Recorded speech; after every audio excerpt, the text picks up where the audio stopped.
Telugu PMC ప్రేక్షకులకు స్వాగతం. Hi friends, మీరు గనక ఇప్పుడే మా ఛానల్కు వచ్చినట్లయితే మా ఛానల్ని సబ్స్క్రైబ్ చేసుకోండి. సబ్స్క్రైబ్ చేయడంతో పాటు పక్కనే ఉన్న బెల్ ఐకాన్ని క్లిక్ చేయండి. జీ తెలుగులో ప్రసారమవుతున్న సూపర్ హిట్ సీరియల్ జగదాత్రి బుల్లితెర ప్రేక్షకుల్ని ఎంతగానో అలరిస్తూ దూసుకుపోతుంది ఈ సీరియల్.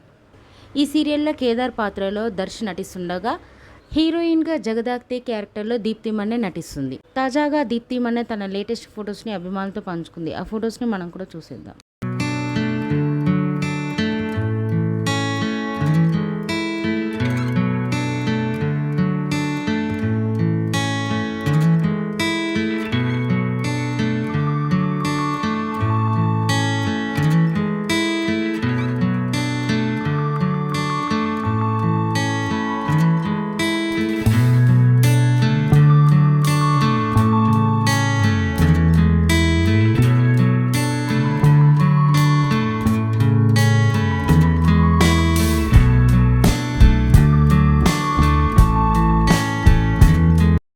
ఈ వీడియో మీకు నచ్చినట్లయితే లైక్ చేసి మరిన్ని టాలీవుడ్ లేటెస్ట్ అప్డేట్స్ మిస్ అవ్వకుండా చూడాలంటే తెలుగు పిఎంసి ఛానల్ను సబ్స్క్రైబ్ చేసుకొని పక్కనే ఉన్న బెల్ ఐకాన్ని క్లిక్ చేయండి.